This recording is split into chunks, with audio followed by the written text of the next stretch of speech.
নমস্কার বন্ধুরা। বাঙালির কিন্তু লাঞ্চের পর শেষ পাতে একটু চাটনি বা অম্বল অতি অবশ্যই কিন্তু চাই।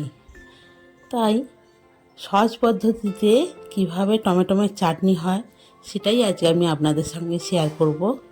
তো দেখে নিন বন্ধুরা।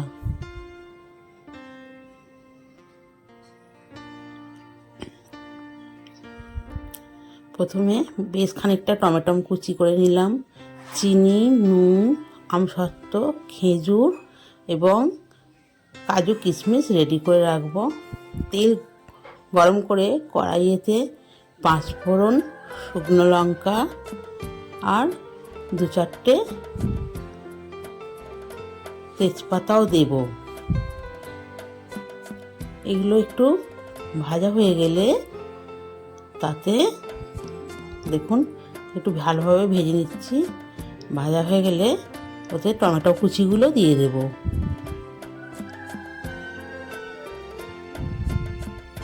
টমেটো কুচিগুলো দিয়ে বেশ খানিকক্ষণ নাড়তে থাকবো।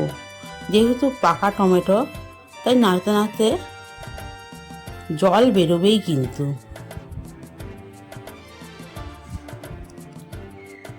দেখেছেন বন্ধুরা, নাড়তে নাড়তে একটু জল বেরোবে। এই জলটাকে কিন্তু শুকনো শুকনো করে মেরে নিতে হবে। টমেটোমের চাটনি অনেকদিন রাখার জন্য একটু বাইরের জল ইউজ করবেন না। এই চাটনি থেকে, টমেটোম থেকে যেইটুকুনটা জল বেরোচ্ছে সেইটুকুনটাকেও কিন্তু মেরে ফেলতে হবে। চাটনিটা জলটা মরে গেলে ওতে আমি খেজুর, আমসত্ত্বগুলো একটু মোটা মোটা করে কুচিয়ে রাখবেন, দিয়ে দেব চাটনিতে। দিয়ে নেড়ে নেব। প্রয়োজন মতো কিন্তু টমেটোতে নুন দিয়ে রেখেছি।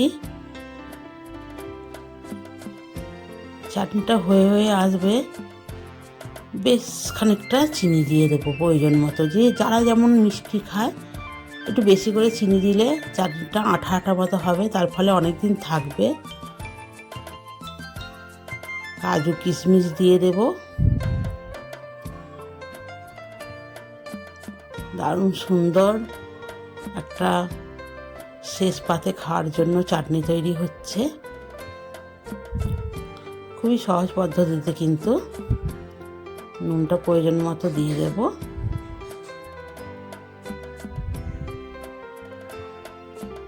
কি দারুণ দেখতে লাগছে, তাই না বন্ধুরা?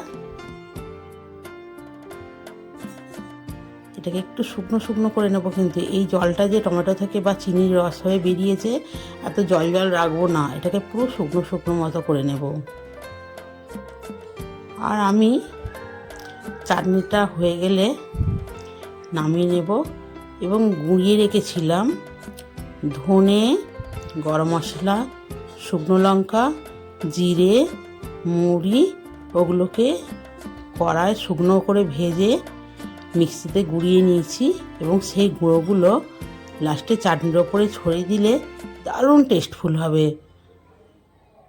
তো আপনারা কিন্তু অতি অবশ্যই ট্রাই করে দেখবেন এবং বেশ কিছুদিন এটা রেখে দেওয়া যাবে। রেখে রেখে খাবারের পর শেষ পাতে খেতে পারবেন।